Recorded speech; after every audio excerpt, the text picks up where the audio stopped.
Vamos então, bondosos irmãos, elevando os pensamentos até o nosso Pai Celestial de infinito amor e bondade, agradecendo as suas bênçãos por mais um dia, por mais um momento em que nós nos encontramos para recebermos as preciosas energias de amor e de fraternidade que esta casa de oração e de caridade, em nome de Jesus e em nome dos diretores espirituais desta casa, proporcionam a todos os nossos irmãos presentes que buscam fortalecerem-se através destas preciosas energias que Jesus e os nossos benfeitores amigos oferecem a todos os nossos irmãos. Em nome de Jesus, dos diretores espirituais dessa casa, nós elevamos os pensamentos e dizemos ao Pai: Pai nosso que estais nos céus, santificado seja o vosso nome, que venha a nós o vosso reino, que seja feita a vossa vontade, assim na terra como nos céus. O pão nosso de cada dia nos dai hoje, perdoai as nossas dívidas, assim como nós perdoamos os nossos devedores. E não nos deixes cair em tentação, mas livra-nos de todos os males. Que assim seja, graças a Deus.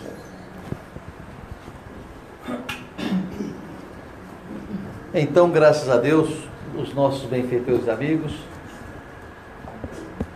auxiliaram-nos, proporcionando-nos um reencontro nessa casa de oração, de caridade, para falarmos dos temas do Evangelho de nosso Senhor Jesus Cristo, dentro da lógica, da inteligência que a doutrina espírita nos oferece. E quando nós, às vezes, nos encontramos no desatino, quando nós imaginamos que nada mais poderia sustentar-nos, que nada mais poderia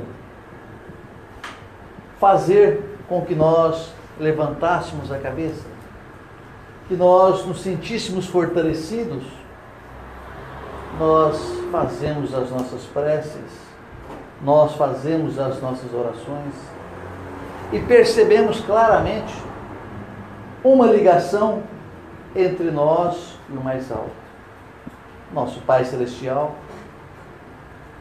às vezes permitindo que nós nos sintamos desconfortados, que nós nos sintamos enfraquecidos e também fragilizados emocionalmente, permite-nos momentos preciosos de reflexões. Autoanalisando a nossa situação, nós percebemos que nós já tentáramos todas as regras, todas as técnicas, todas as opções que porventura nos envolvem, para que nós tivéssemos assim confiança numa retomada de atitudes, e nesta retomada nós nos fortalecêssemos, adquiríssemos confiança, e quando nós fizéssemos as nossas preces, as nossas orações, nós teríamos confiança absoluta da assistência divina, nosso Pai Celestial de infinito amor e bondade. Bem compreendemos que estes momentos são difíceis para nós, onde a nossa fé insegura vacila constantemente. Quando nós fazemos as nossas rogativas, nós imaginamos que não estamos sendo atendidos. Quando nós pensamos que estamos encontrando um caminho novo para nós, nós percebemos que nós nos encontramos numa encruzilhada e não temos ainda a confiança para fazermos a opção adequada a fim de escolhermos aquilo que é melhor para nós. E certamente, sempre que nós estamos nessas dúvidas, sempre que nós achamos que somos muito inteligentes, mas que essas dúvidas são uma constante para nós, nós avaliamos inúmeras opções, mas tenham a certeza, nós sempre iremos na opção inadequada e insensata para aqueles momentos que nós nos encontramos. E aí nós imaginamos que Deus não se preocupa conosco. Nós imaginamos que nós não fizéramos nada para merecermos a confiança do Pai Celestial. Que nada fizéramos para colocarmos-nos em alinhamento ou alinhados com as forças celestiais que regem o universo. Por que será que nós sentimos essa desconfiança? Por que nós nos encontramos inseguros? Porque nós ainda não temos a capacidade, o bom senso de acreditarmos naquilo que nós não podemos ver. Há alguém aqui na casa que tem evidência, que consegue ver o mundo invisível, que consegue ver os espíritos? Você estava de fora. Então, aqueles que não podem perceber a presença dos espíritos bem próximos, aqueles que não podem ver os espíritos, aqueles que não podem ver a outra dimensão, aquilo que tem, que existe por detrás de uma cortina, de um véu, essas pessoas, não compreendendo e não vendo o mundo invisível, se sentem menos seguros. E aqueles que por acaso têm essas faculdades de maneira bem sensível, quando vem o mundo invisível, também não acreditam nele, e ao mesmo tempo que vendo e não acreditando, ao mesmo tempo não veem tudo também. E às vezes não gostam. E às vezes não gostam de ver aquilo que vem. Sentem medo daquilo que estão vendo. E acham de uma certa maneira que há uma discrepância entre eles e aqueles que não conseguem ver o mundo invisível. Se sentem mais confortáveis quando não passam por um determinado período sem verem nada. Enquanto que outras pessoas, como eu, gostaria de ver. Evidentemente, que nada que nós percebemos, que nada que nos acontece, nos vem de graça. Nada que nos acontece, não existe uma causa justa para que aquilo fosse daquela maneira. Então, aquele que vê, não gostaria de ver. Aquele que não vê, gostaria de ver. Quem tem uma faculdade mediúnica mais pronunciada, nem sempre se sente confortável com essa faculdade. E às vezes, aqueles que são sensíveis a uma determinada faculdade, se acham num estágio superior aos demais. Mas não percebem que essas faculdades que lhe foram proporcionadas é pura e simplesmente para que ele possa redimir-se perante o Pai Celestial. Para que ele possa resgatar, fazer os seus resgates perante o Pai Celestial. Ora, pode ser um privilégio se eu consigo compreender e administrar uma situação igual essa. Mas também pode ser um infortúnio se eu não estiver procurando a minha melhoria intelectual, o meu aperfeiçoamento moral, na expectativa de me tornar melhor a cada dia que passa. E às vezes, dentro dessas oscilações, nós nos sentimos inseguros. Nessa insegurança, nós não acreditamos nas benesses que o Pai Celestial nos oferece. E deixamos de acreditar naquilo que é puro e cristalino, porque estaremos passando por um período de turbulência em um determinado momento. E isso nos faz inseguro. Eu perguntaria, será que existe alguém que durante uma vida de adolescente até os 50 anos de idade, não houve nas suas vidas inúmeras turbulências? Quem realmente reencarnou numa condição de santidade, para que não sentisse durante o decorrer dos anos algum momento em que se sentisse fragilizado emocionalmente? Em algum momento da sua vida não houve uma lágrima caindo dos seus olhos? Não houve um gemido de dor? Não houve uma perda de um ente querido que nos faz sofrer imensamente? Eu gostaria de saber se existe alguém que está livre das intempéries que nós nos encontramos sujeitos ou nos sujeitamos durante o momento em que nós nos encontramos nas condições de espíritos reencarnados. Acredito eu que não existe ninguém que se encontra entre nós que pode bater no peito abertamente e dizer: eu sou feliz. Até hoje nada aconteceu comigo para que eu me sentisse infeliz. Eu nunca senti ódio de ninguém. Eu nunca senti uma angústia. Eu nunca deixei uma lágrima rolar pelas minhas faces. Eu nunca permiti que eu me encontrasse num estado de espírito angustiado, acabrunhado. Então, todos nós que aqui nos encontramos, todos aqueles que estiverem passando por uma experiência física no planeta Terra, certamente em determinados momentos estarão passando por alguma angústia, por alguma amargura, e isso nos faz tristes. Imaginamos que somos infelizes. Imaginamos que somos infelizes porque ainda não aprendemos a tentar entender a que a benevolência divina atua em nós constantemente. E quando nós olhamos no aspecto de compreendermos alguma coisa, nós não olhamos para aquilo que acontece conosco que se encontra ao nosso lado. Nós não observamos aqueles que se encontram mais atrasados do que nós. Nós não vemos aquilo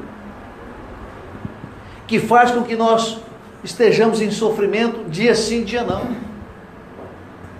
Por esse motivo, o nosso orgulho não nos permite ainda compreendermos a grandeza da benevolência divina, que adentra constantemente o nosso ser, que eleva-nos e conduz-nos nos momentos mais difíceis das nossas vidas. Porque quando nós nos encontramos entristecidos, quando nós nos sentimos amargurados, angustiados e deprimidos, é justamente no nosso colóquio com o Pai Celestial, no momento em que nós queremos aproximar-nos do Pai, que fazemos verdadeiramente uma oração, e nessa oração é colocada com humildade todos os nossos sentimentos e todas as nossas fragilidades. E percebemos assim que rolam em nós algumas lágrimas. Mas depois que nós tentamos entrarmos em contato com o Pai Celestial, nós sentimos um alívio. Nós percebemos que as lágrimas se evaporam, se secam. E nós já tomamos uma atitude quase que imediata, na expectativa de tomarmos um caminho, um direcionamento, e que esse caminho e que esse direcionamento trará em nós um consolo muito grande. Um consolo que nós temos dificuldade para perceber. E assim, nós, ainda mais uma vez, não acreditamos que está acontecendo uma força invisível, até então incompreensível, adentrando o nosso ser profundamente. Temos dificuldades ainda para percebermos estas situações e estas circunstâncias. Mas se tivéssemos um pouquinho mais de humildade, se tivéssemos aquele pouquinho de fé que Jesus orientou-nos, certamente nós perceberíamos a atuação imediata dos nossos benfeitores espirituais, que através da providência divina compreende as nossas dificuldades e encontra uma maneira que nós não percebemos para enxugar as nossas lágrimas, para consolar os nossos corações sofridos. De maneira bem sutil, bem delicada. E nós perguntaríamos: por que então não aparece um anjo do Senhor para que eu possa acreditar nisso? Por que não vem então alguém do mundo invisível trazer-me um consolo, permitindo-me uma orientação em que eu não duvidasse, para que eu pudesse ter certeza que o caminho da direita é verdadeiramente o meu caminho? Por que Deus, existindo, ainda permite crimes hediondos? Porque Deus, sendo imensamente perfeito e justo, benevolente para com todos nós, nas condições de nosso Pai, ainda permite algumas atrocidades no mundo físico e não faz com que a humanidade deixe esse sofrimento? Evidentemente que os irmãos de outras casas religiosas pensam assim, mas na condição de espírita, no estágio que nós nos encontramos, não nos é e não nos será permitido pensarmos desta maneira. Porque já há em nós um facho de luz, um facho de entendimento, para que nós tenhamos condições de compreendermos melhor aquilo que outros irmãos de outras casas religiosas ainda não compreendem.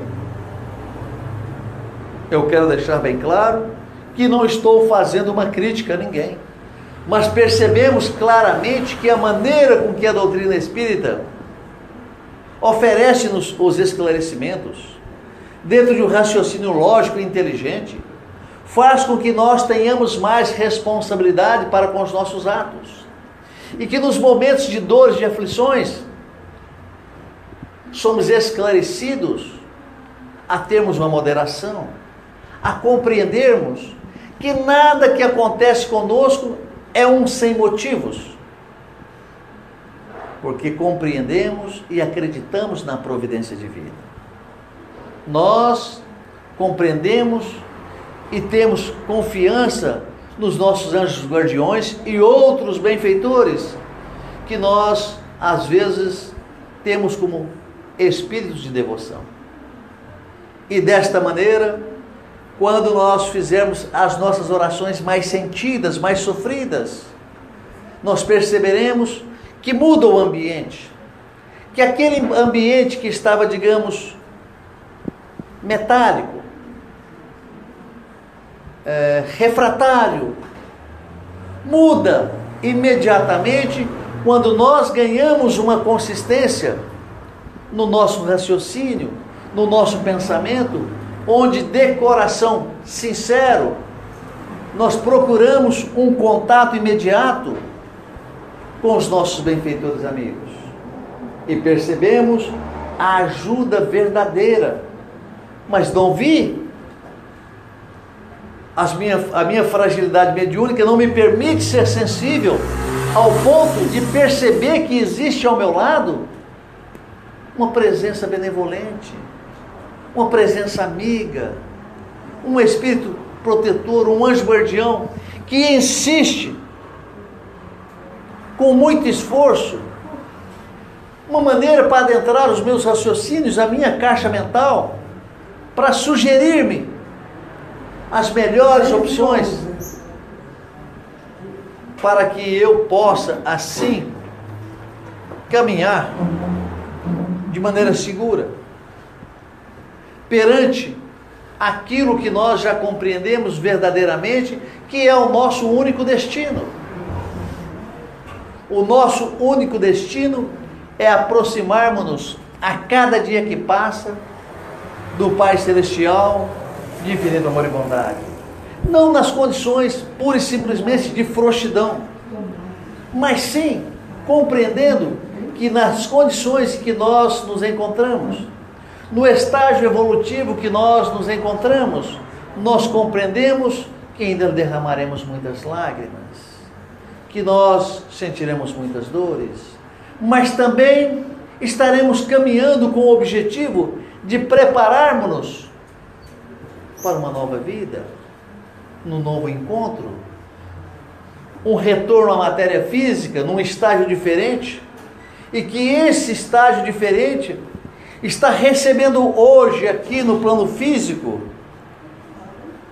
os sustentáculos, a infraestrutura, para que eu possa me sedimentar nessa infraestrutura, não para este momento, para um momento futuro, em que eu terei uma fé mais consistente, onde eu terei um raciocínio mais claro, em que eu possa perceber imediatamente, nos meus momentos de prece, de orações, a presença amiga desses abnegados benfeitores, que em nome de Deus, em nome do divino e amado Mestre Jesus, não nos desampara, e que nós não percebemos, mas nós temos em nossas mãos a toalha, temos em nossas mãos o guardanapo, para enxugarmos nós mesmos as nossas lágrimas, porque quando nós nos sentirmos confiantes, quando nós nos sentirmos seguros de que nós jamais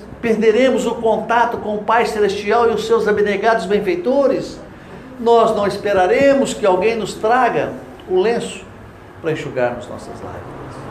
Nós não procuraremos uma medicação que possa aliviar as nossas dores, porque nós mesmos já teremos adquirido a maturidade para fazermos nós mesmos o nosso próprio consolo, para que nós tenhamos condições de aliviarmos as nossas próprias aflições, porque sempre que elevarmos os nossos pensamentos ao Pai Celestial de infinito amor e bondade, nós estaremos de imediato recebendo a ajuda que nós necessitamos ou necessitaremos para prosseguirmos numa caminhada segura, rumo ao mundo invisível, rumo às bênçãos que nós necessitamos, recebendo a confiança de que nós não estamos sozinhos, que nós não estamos órfãos, que nós nos encontramos aqui assistido constantemente 24 horas por dia pelos bondosos benfeitores que comungam da vontade e do pensamento do Pai Celestial, desses bondosos benfeitores que aceitaram proteger-nos, para que tentassem perante o Pai, na condição de anjo guardião, assistir-nos constantemente em todas as nossas dificuldades. E em todos os momentos que nós, humildemente, eu sei que isso está em desuso, mas se nós tivéssemos a confiança de colocarmos o joelho no chão, de colocarmos as nossas mãos postas, dirigidas ao Pai Celestial, da maneira que nós aprendéramos quando ainda nós éramos crianças, como os nossos pais ensinaram, foram ensinados pelos nossos avós, passaram-nos também esta orientação, e que nós pudéssemos nos sentirmos confiantes, colocando o nosso joelho ao chão, com extrema humildade, e nessa extrema humildade pudéssemos, estando a sós com o Pai Celestial, fazermos as nossas rogativas, dirigindo as nossas mãos postas, agradecendo ao benfeitor amigo, naquelas imagens tão lindas e maravilhosas que nós vemos ainda em muitas gravuras, naquelas imagens lindas e maravilhosas com que a Igreja Católica ainda fez alguns santinhos com as mãos postas nas suas rogativas ao Pai Celestial. Que nós tivéssemos a humildade de então colocarmos o joelho ao chão. Não precisa ser num lugar espinhento, não precisa ser num lugar onde haja alguma pedrinha pontiaguda, mas sim de maneira confortável. E essa atitude de colocar ao chão é pura e simplesmente para dizermos ao Pai Celestial que nós nos encontramos na sua presença com o máximo de humildade que nós nos encontramos, compreendendo a sua autoridade, a sua grandeza e também compreendendo o estágio pelo qual nós estamos passando. E eu tenho certeza, bondosos amigos, que todos nós sentiremos a assistência bendita, que todos nós teremos mais confiança naquilo que nós realizamos. As nossas preces, as nossas orações com os nossos sentimentos envolvidos e numa vontade sincera e verdadeira, para que essas singelas vibrações possam alcançar o espaço infinito e encontrar um anjo guardião amigo que comunga também da vontade do pensamento do Pai, recolher as nossas singelas vibrações, as nossas singelas rogativas e conduzi-las até as hostes mais elevadas, para que possamos receber dos nossos benfeitores, dos nossos anjos guardiões, dos espíritos que comungam da vontade do pensamento de nosso Senhor Jesus Cristo, para conduzir estas singelas vibrações até ao local em que elas foram por nós endereçadas, quando nós nos encontrarmos humildemente, rogando ao Pai Celestial por todas as suas bênçãos. E certamente nós perceberemos que, mesmo tendo a certeza absoluta que a felicidade não é absoluta, que a felicidade é um estágio que nós nos encontramos, e que nesse estágio que nós nos encontramos, percebemos que existe um número infindável de variações, e dentre todas essas variações, nós nos encontramos dentro de uma delas, de acordo com o estágio evolutivo que nós nos encontramos, e também de acordo com o estágio de espírito que nós estamos. Ora, nós então nos perguntamos, por que eu leio as obras espíritas? E no momento que eu leio as obras espíritas, eu me sinto de uma maneira diferente. Porque quando eu me encontro na casa espírita, que eu recebo o passe magnético curador, eu também me encontro num estágio diferente. Mas quando eu percebo essas diferenças, eu percebo que não consigo permanecer dentre elas por um longo período, por um longo estágio. Eu não consigo manter esse estágio de energias elevadas em mim por uma semana, por 30 dias. E nós perguntaríamos, por onde andamos nesses 30 dias?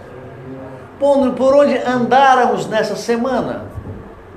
Que nós tivemos condições de sairmos daquele estágio em que nós nos encontráramos. Muito simples. A nossa fé vacilante, como nós disséramos. Os pensamentos que adentram o nosso cérebro constantemente, colocando-nos num estágio diferente de perturbação. Então, esse estágio que nós nos encontramos, de vacilantes, de uma fé frágil, de uma fé extremamente delicada, nós percebemos que esse estágio de fé delicada e frágil não oferece-nos a consistência do quanto nós necessitamos de energias elevadas para nos encontrarmos dentro dessa bolha que nós formamos. Em outros momentos, nós percebemos que pensamentos contínuos, de baixo calão, de baixo padrão, também passou a fazer morada constante no nosso cérebro. Os nossos pensamentos giram permanentemente dentro desse estágio de baixa elevação que nós nos encontramos agora.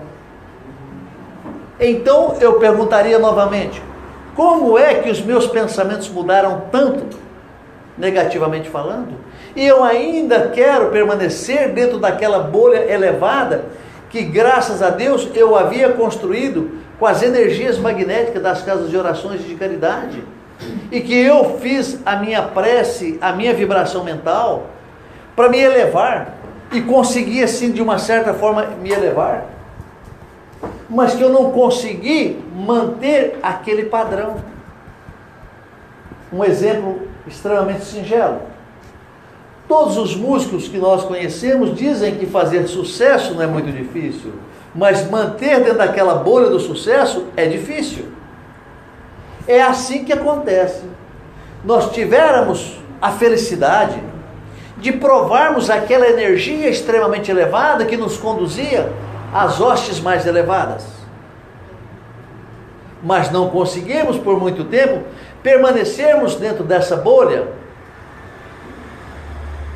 para que nós mantivéssemos esse alto padrão vibracional, pensando na benemerência, pensando na benevolência, pensando no perdão das ofensas, pensando que somos indulgentes para com os nossos irmãos. Esses pensamentos que por algum motivo rondaram ou estavam dentro do nosso subconsciente, agora já não se encontra mais, porque os nossos pensamentos agora é de um padrão bem mais frágil, bem mais baixo, e nós não conseguimos assim mantermos-nos dentro daquela situação de vibração segura, daquela vibração, digamos, deliciosa, que nós sentíamos até então, que nós não gostaríamos de sairmos daquele elevado. Então nós diríamos: eu estava pisando em nuvens, eu estava vendo os anjos, tudo que eu olhava era azul ou cor-de-rosa, e agora nós não nos encontramos mais assim, porque nós perdemos aquele padrão vibracional que estava em nós, que nós tínhamos conseguido, mas não sabíamos por que aquele padrão elevado estava em nós.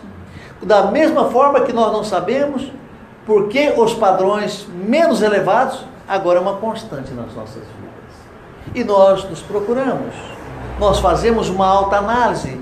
O que é que fiz de errado? O que está acontecendo que eu não estou me mantendo naquele estágio em que eu me encontrava, vulgarmente falando, elevado nas nuvens? É porque nós deixáramos que alguma coisa adentrasse em nós. E essa coisa que adentrou em nós não são energias de amor e de bondade, não são energias de benevolência e de fraternidade, não são energias de amor, não são energias consistentes para que nós tenhamos condições de mantermos-nos levitando sobre as nuvens.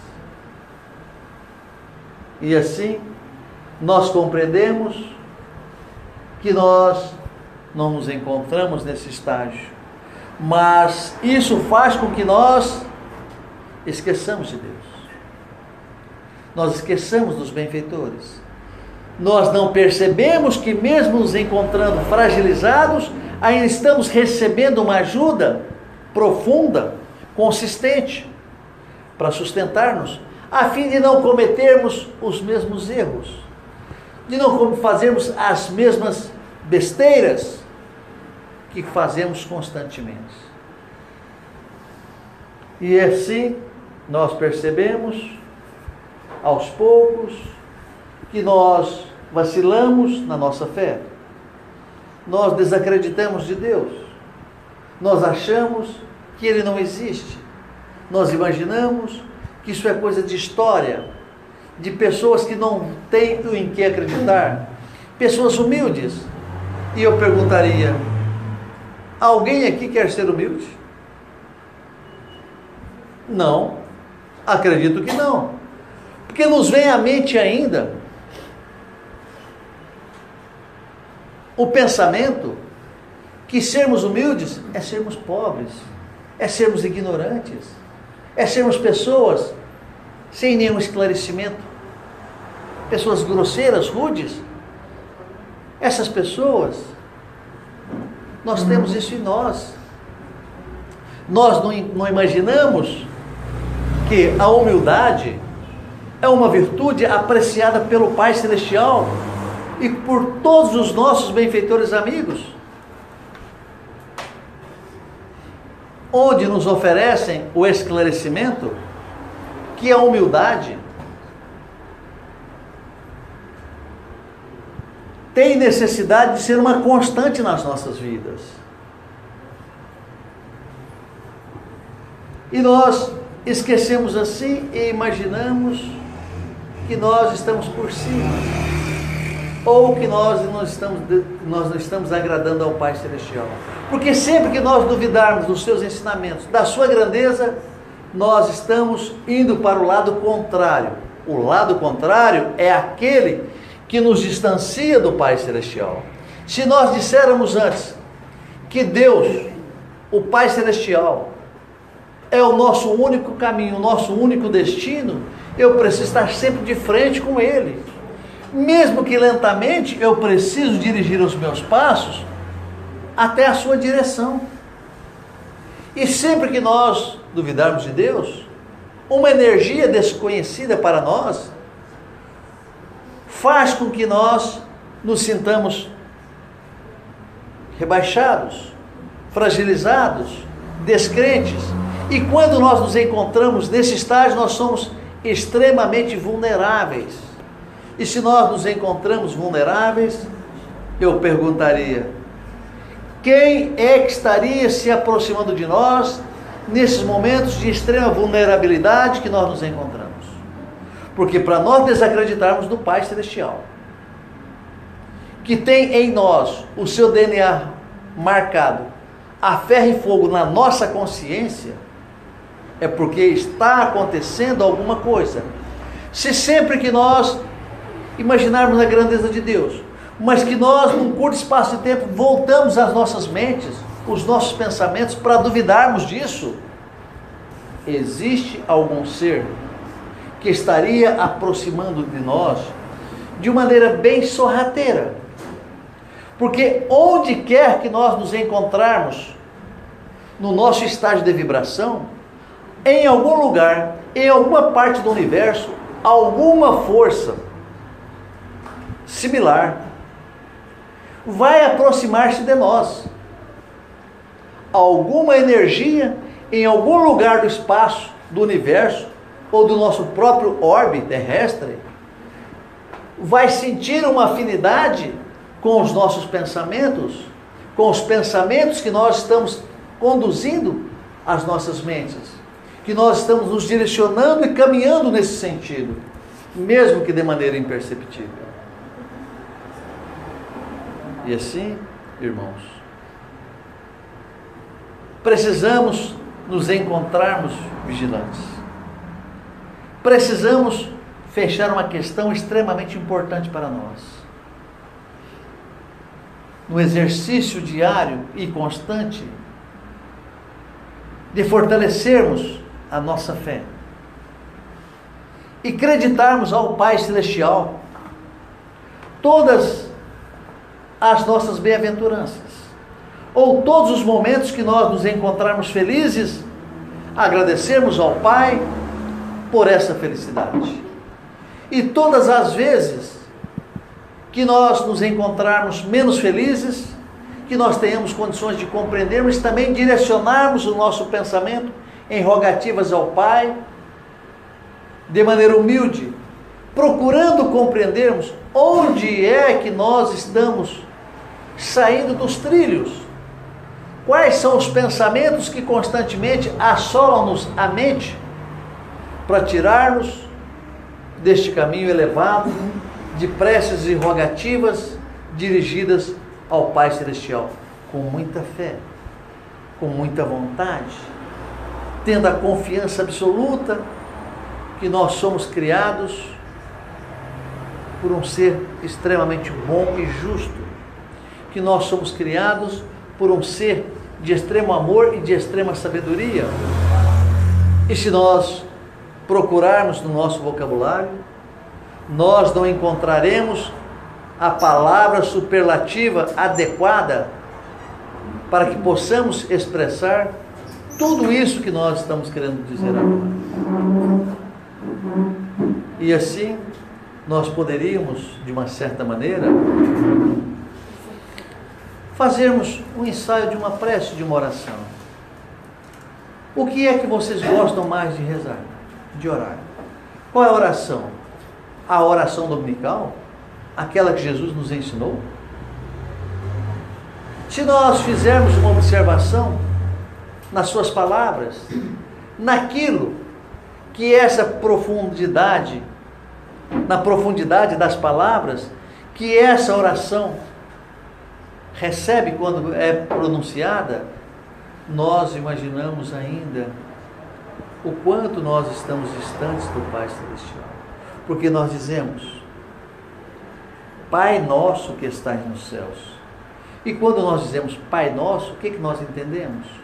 Nós entendemos que somos todos filhos do mesmo Pai. Nós percebemos que todos nós somos irmãos.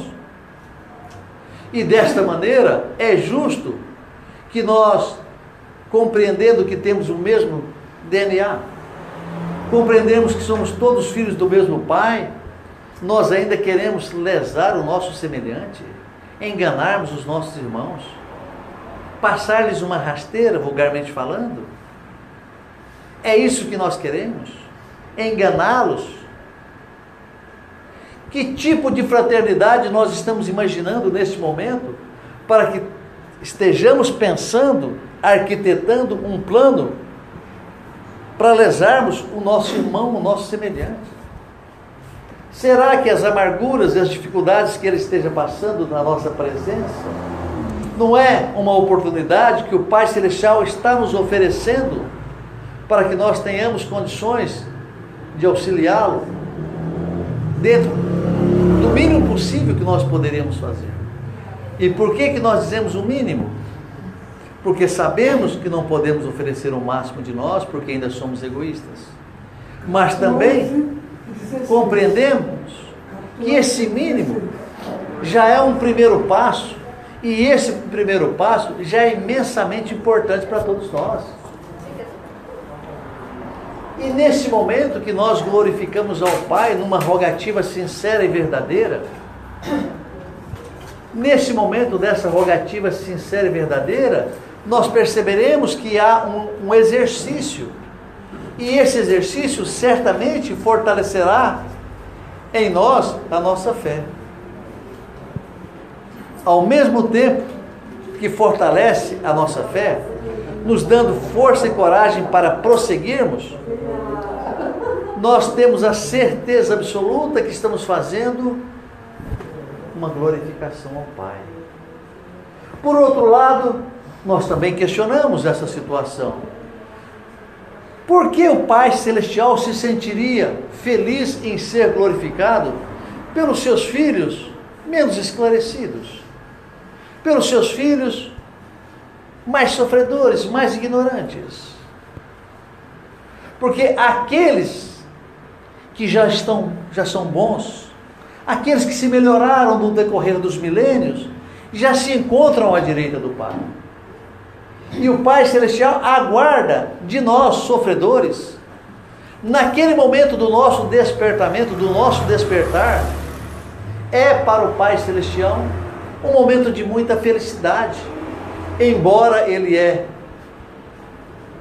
imensamente e infinitamente feliz, porque compreende-nos e sabe que nós necessitaremos de inúmeras oportunidades até que tenhamos adquirido a maturidade necessária para dizermos verdadeiramente: eu sou filho de Deus.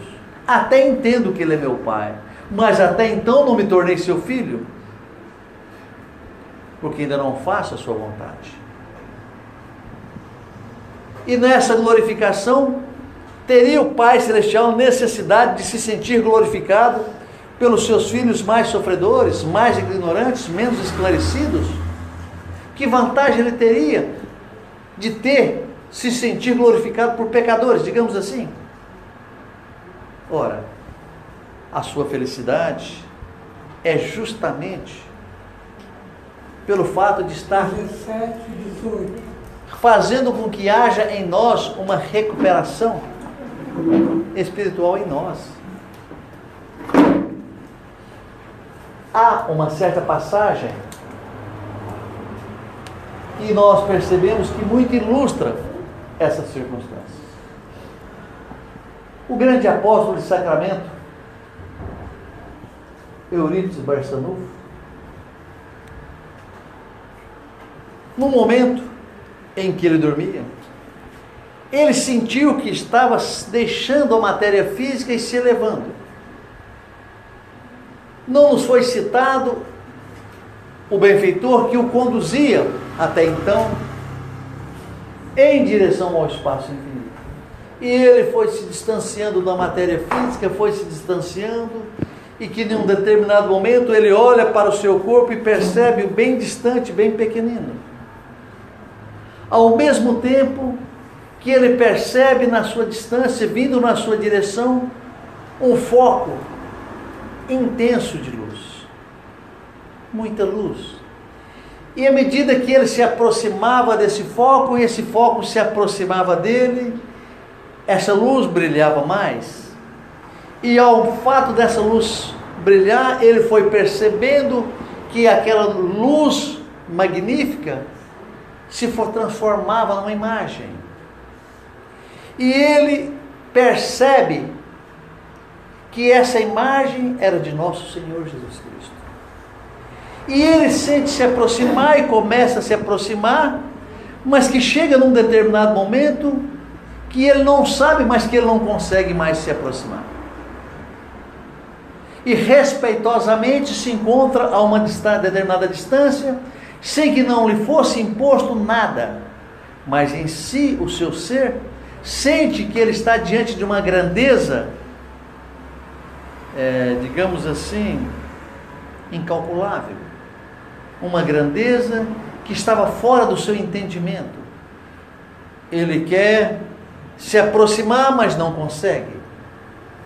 Quer questionar, mas não consegue, sentindo uma energia de uma autoridade extremamente elevada, que não lhe permite aproximar e não permite perguntar. Até que, passando alguns momentos,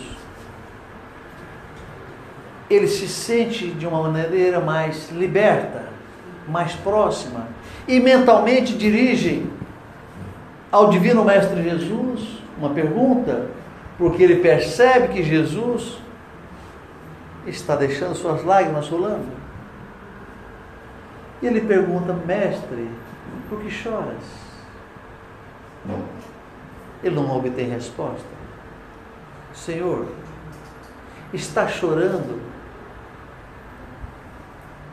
porque as pessoas ainda não o conhecem? Porque as pessoas, não o conhecendo, não sabem a grandeza do seu amor, da sua bondade?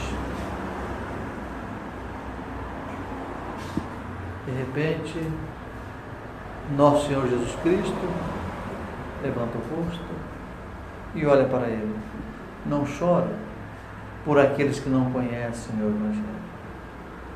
Não choro por aqueles que ainda não conhecem o sentido da palavra cristianismo. Não sabem o que é ser cristão. Mas eu choro por aqueles que já me conhecem, que têm condição do esclarecimento do meu Evangelho, e que não conseguem ainda compreenderem o motivo pelos quais foram criados. E compreendendo o meu Evangelho, não o colocam em prática. Imediatamente, recebendo essa resposta, ele faz como que murchando até o seu retorno na matéria física. A partir deste momento, o apóstolo de Sacramento, Eurípides Barçanufo, começa a trabalhar de uma maneira incansável. Começa a auxiliar as pessoas de uma maneira incansável, dedicando mais tempo e mais horas do dia em auxílio de benemerência às pessoas mais necessitadas. É evidente, irmãos, que nós compreendemos o estágio que nós nos encontramos.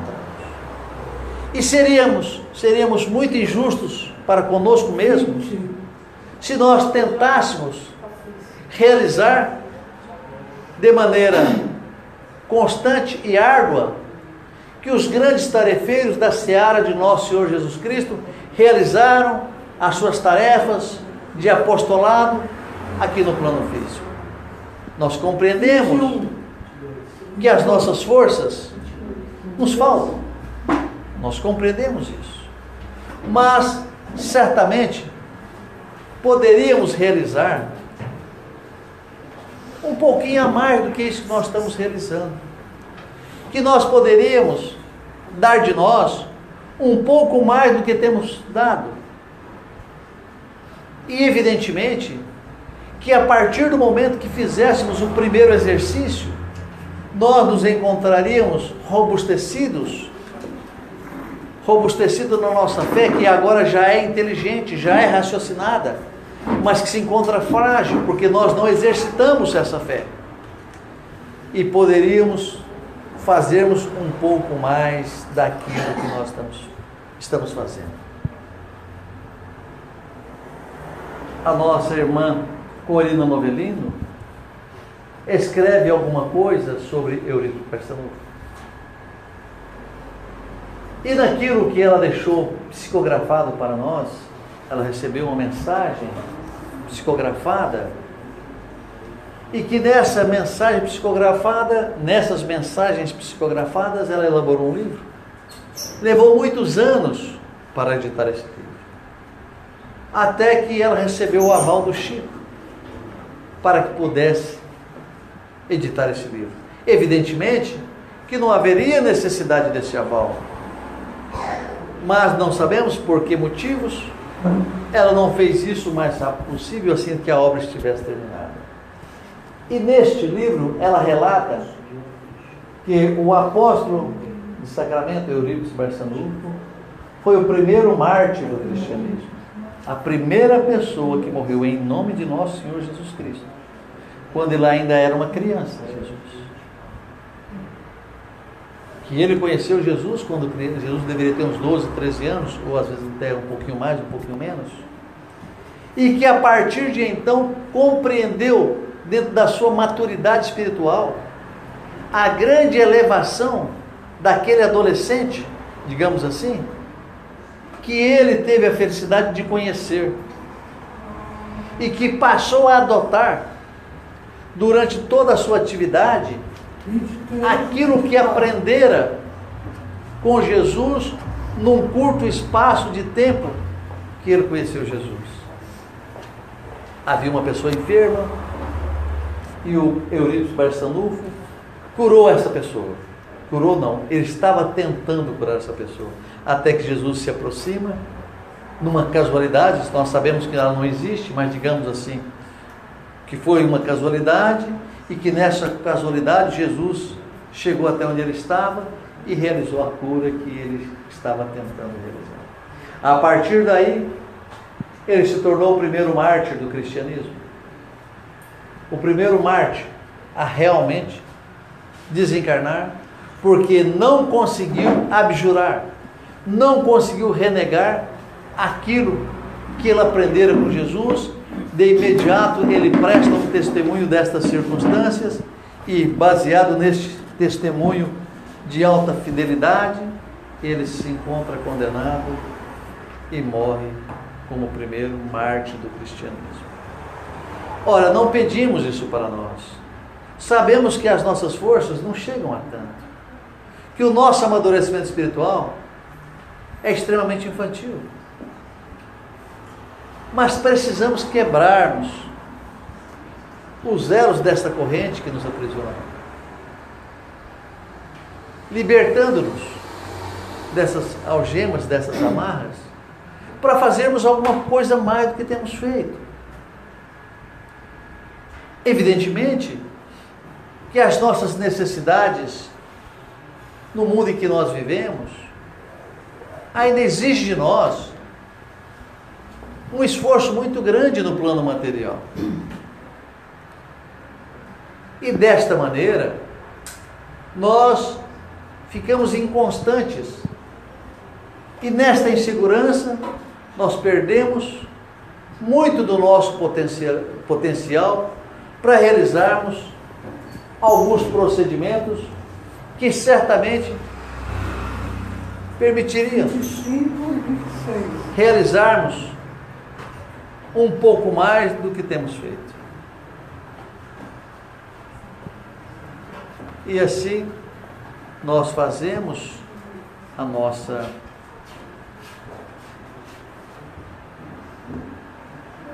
glorificação ao Pai e dizemos: santificado seja o vosso nome. Também é uma glorificação, porque nas orações nós temos 3 opções: as glorificações, os nossos pedidos e os nossos agradecimentos.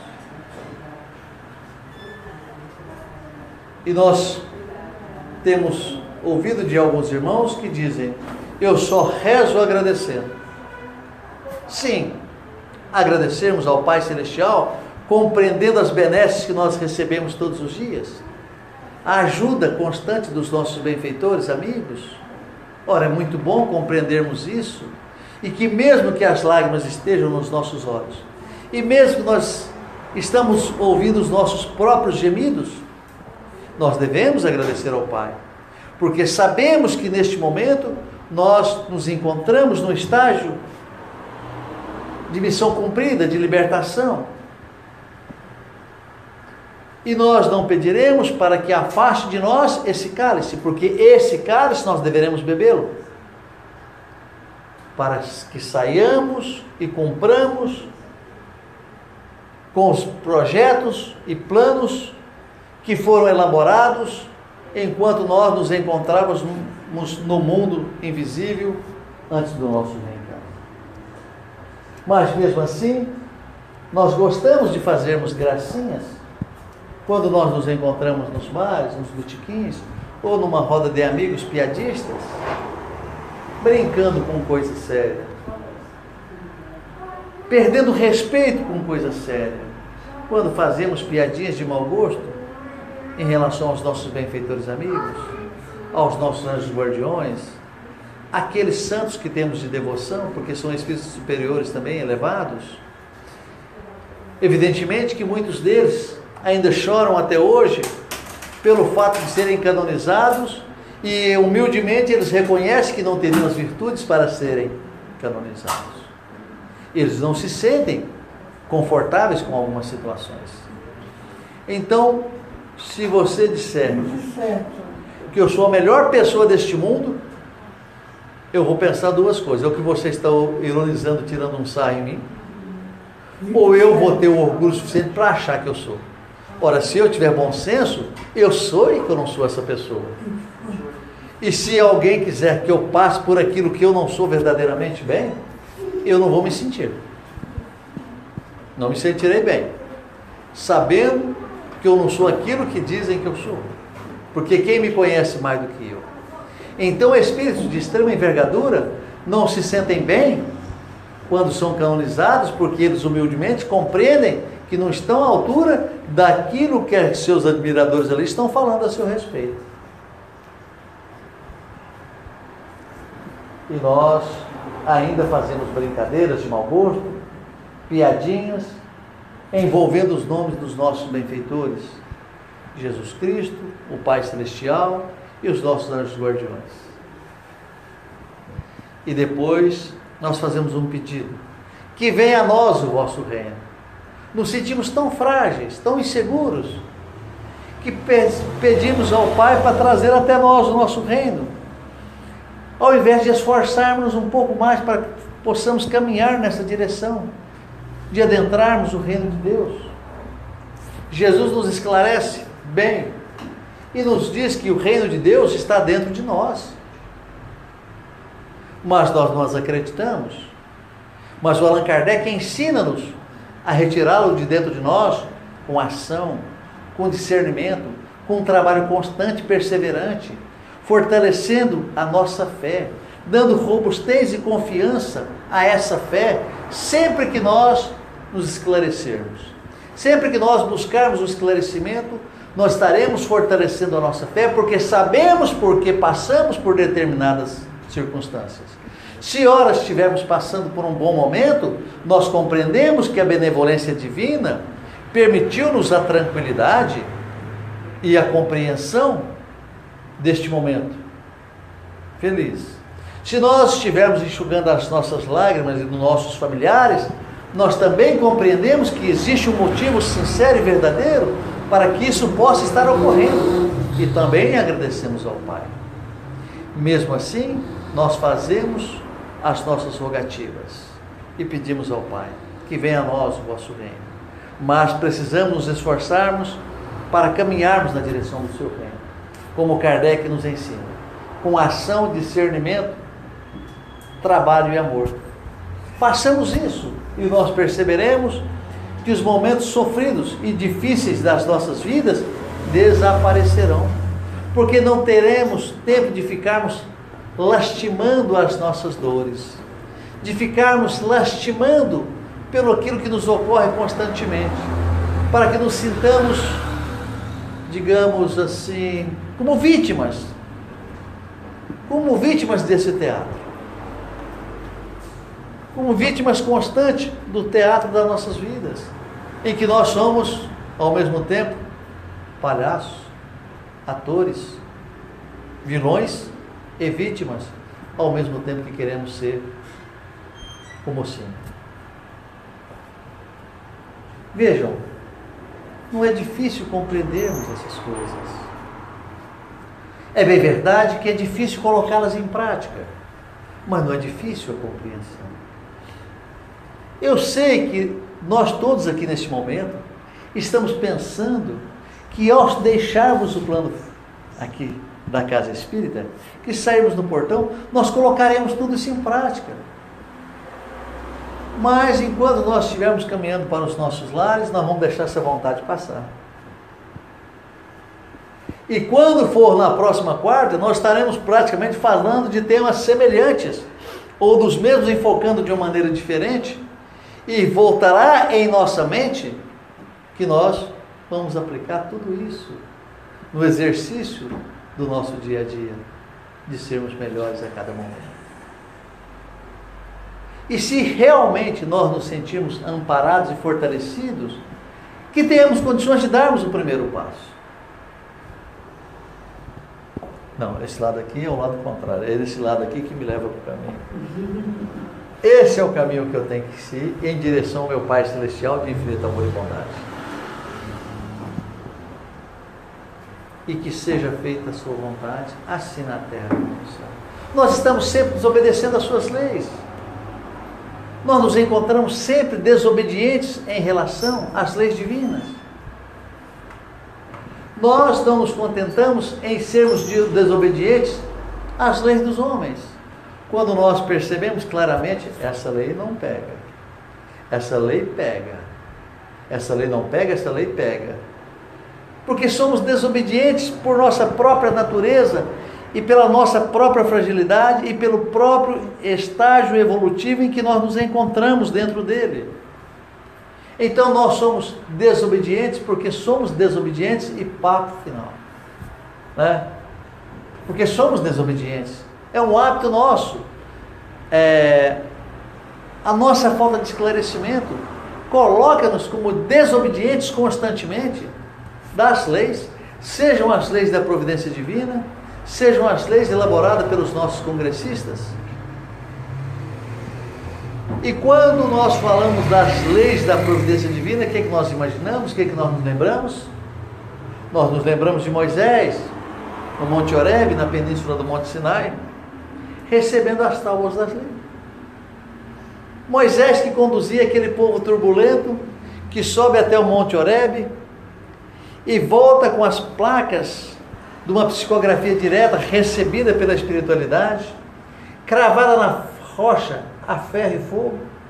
Quando ele chega lá e que encontra todas aquelas pessoas que ele retirara da casa de servidão no Egito, fazendo aqueles bacanais, aquelas festas, ele se sente injuriado com aquilo. Como é que poderia acontecer naquele povo que ficou ali para esperar a sua descida do monte e ainda encontrar aquele povo daquela maneira? Vejamos como é que nós nos encontramos. Não pensem os senhores que nós somos aqueles que se encontrava com Jesus durante o momento que Jesus se encontrava fisicamente entre nós. É mais fácil nós nos encontrarmos entre aqueles judeus que estavam fazendo aquelas festanças, aquelas orgias, do que entre aqueles que acompanhavam Jesus. E apanhando, sofrendo, não fizéramos muitas mudanças. Fizéramos poucas mudanças entre nós. Passamos por todos esses estágios e fizemos poucas mudanças em nós. Agora eu vou fazer uma pergunta aos senhores, de verdade. Eu já citei aqui inúmeras vezes o número de reencarnações pelos quais nós já temos passado por elas, que o Chico nos afirmaram em Uberaba. Seriam em torno de quantas mil? 1037. Esse é o meu discípulo. Já reencarnamos entre 35 e 37 mil vezes. E carregamos a nossa mala vazia das virtudes que nós deveremos colocar dentro delas. Sabe por quê? Porque nós estamos bem próximos de pegar o trem que nos leva para o outro mundo. Ora, mas alguém me diz, eu só tenho 20 anos, só tenho 25. Quando chegarem nos 40 anos, vocês perceberão o tanto que o tempo voa. E tudo que nós pensarmos, nós pensamos na quantidade de anos que nós temos e pensamos na média de vida que nós poderemos ter. Muitos são privilegiados, permanecem entre nós por mais tempo, talvez fazendo mais erros, mas se regozijam de dizerem que tem 80 ou 90 anos, às vezes cometendo mais erros do que aqueles que desencarnaram com 50, porque quem vive mais, peca mais. Que sejamos vigilantes com as nossas atitudes, com os nossos princípios.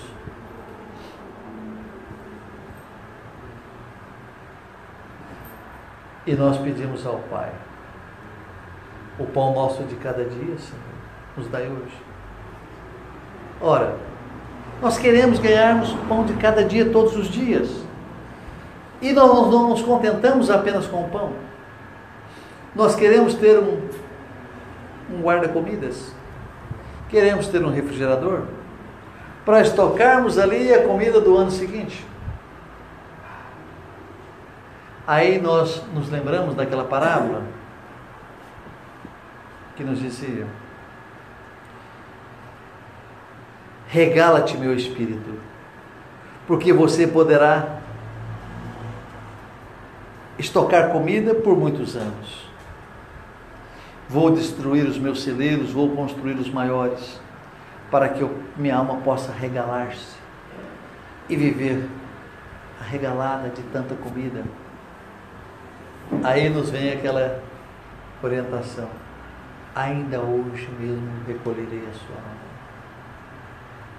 E nós estamos pensando em colocarmos alguns recursos a mais numa conta bancária, sem percebermos que amanhã poderemos estar nos deixando o plano físico. O Emmanuel, guia do Chico, orientou-o dizendo: Chico, é preferível que você tenha uma necessidade de 2 milhões do que ter 5 reais no seu bolso. Olha, poxa, eu não queria ter essa preocupação de 2 milhões, não. Mas eu gostaria que fosse muito mais do que 5 reais. E nós não nos contentamos com as coisas. E compreendemos às vezes que para comermos o pão de cada dia, nós não queremos fazê-lo com muito esforço, mas sim usar uma traquinagem. Planejarmos aqui na nossa mente como é que eu vou fazer para rapelar o Ivan neste momento. Percebo que o meu progresso ou a minha tranquilidade não basta ser conseguida com o meu esforço. Eu ainda quero tirar o que lhe pertence. Aí nós retornamos ao Evangelho, quando nos diz: que nos diz o Evangelho? Aquele que tudo tem, mais terá e mais lhe será dado. Aquele que nada tem, até o que lhe resta lhe será tirado. Olha que coisa! Bom, mas aí nós podemos alegar perante o pastor que está escrito na Bíblia.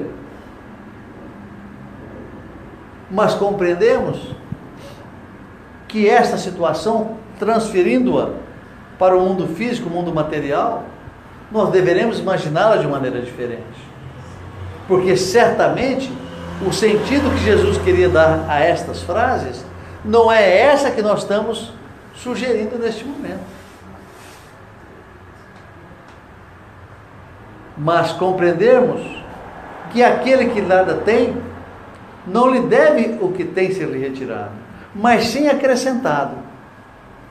Então, quando nós vamos em algum lugar, alguém vem com uma sacola e fala: quem tem põe, quem não tem tira? Não. Quem tem põe e quem não tem nada se retira. É assim que nós compreendemos. Não é fazendo nenhuma alusão a nada, mas pura e simplesmente no momento de descontração, depois de 1h10 falando, que nós percebemos que precisamos às vezes fazermos alguma gracinha, não é verdade? Sem muita graça, mas é uma gracinha de descontração. E assim nós queremos o pão de cada dia com o suor do nosso rosto, com o nosso trabalho honesto. E não usando de desonestidade ou de uma esperteza para lesarmos o nosso semelhante e ficarmos com aquilo que pertence a ele. Nós percebemos que não estaríamos incorrendo numa atitude fraterna e cristã.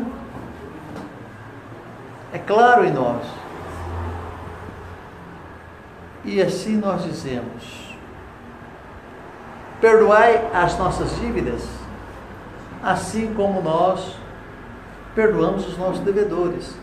Quando Jesus nos esclarece com muita lucidez, naqueles momentos em que Ele nos diz claramente que se nós estivermos fazendo um sacrifício, estivermos glorificando ao Pai, agradecendo por qualquer motivo, e lembrarmos que temos alguma coisa contra o nosso irmão, que tenhamos condições de deixarmos o nosso sacrifício sobre o altar. E ao mesmo tempo, irmos até o nosso semelhante, que temos alguma coisa contra ele, ou que tem alguma coisa contra nós. Se nós conseguirmos fazer isso a contento, nós teremos ganhado o nosso irmão. Se nós estivermos realizando isso verdadeiramente, nós rogaremos ao Pai que perdoa os nossos pecados, porque se não perdoarmos o pecado dos nossos irmãos, Ele também não perdoará os nossos pecados. E então nós seremos entregue ao juiz. E o juiz nos entregará ao ministro da Justiça. E lá no ministro da Justiça nós seremos aprisionados. E de lá não sairemos até que paguemos tudo quanto devamos, uma vírgula, um tipo, o que quer que seja. E evidentemente que neste momento tudo se cumprirá verdadeiramente. E essa prisão seria aquela prisão em que o nosso espírito sofreria no nosso desencarne, indo até as colônias espirituais bem mais próximas da crosta terrestre. E lá nós ficaremos, porque nós fomos entregues ao juiz. E de lá nós nos encontramos aprisionados, porque acorrentamos-nos uns aos outros, criamos algemas poderosas, mesmo que invisíveis, algemando-nos uns aos outros. E por esse motivo nós permaneceremos lá até que o Pai Celestial tenha compaixão de nós, até que os nossos familiares façam preces, orações e rogativas ao Pai, rogando por nós. E que essas orações ganharão um peso.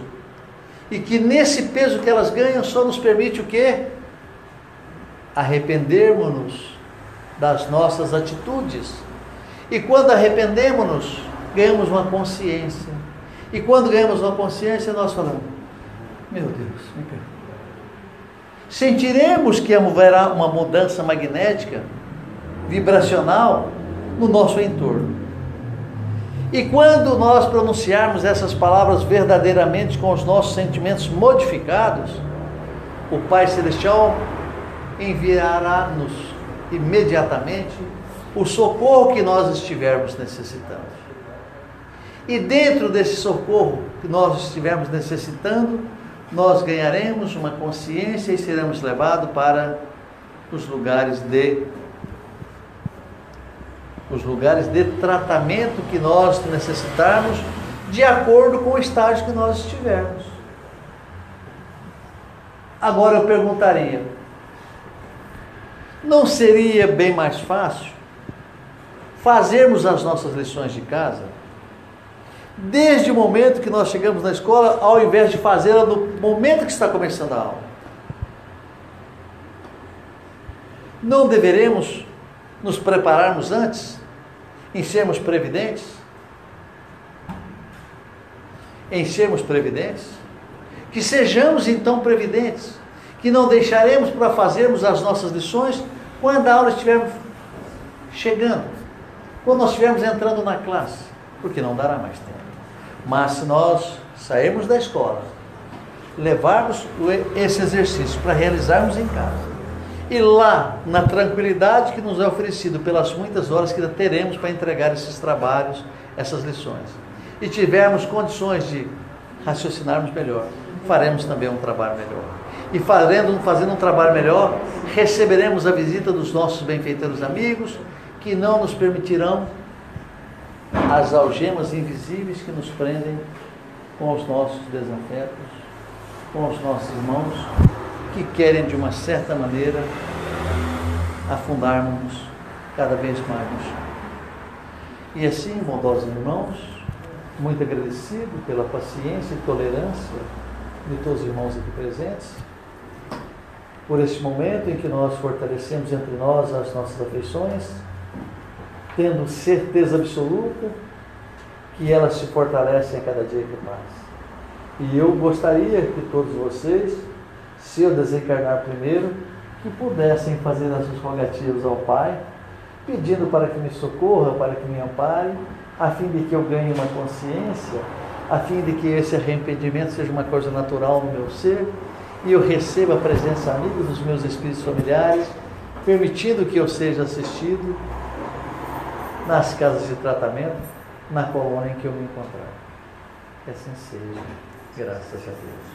Então vamos elevar os nossos pensamentos a Jesus, rogando as suas bênçãos mais uma vez, e que ao deixarmos a casa de oração, que tenhamos condições de irmos para os nossos lares, levando conosco as preciosas vibrações de amor e de fraternidade que essa casa de oração nos oferece, juntamente com a sua diretoria espiritual.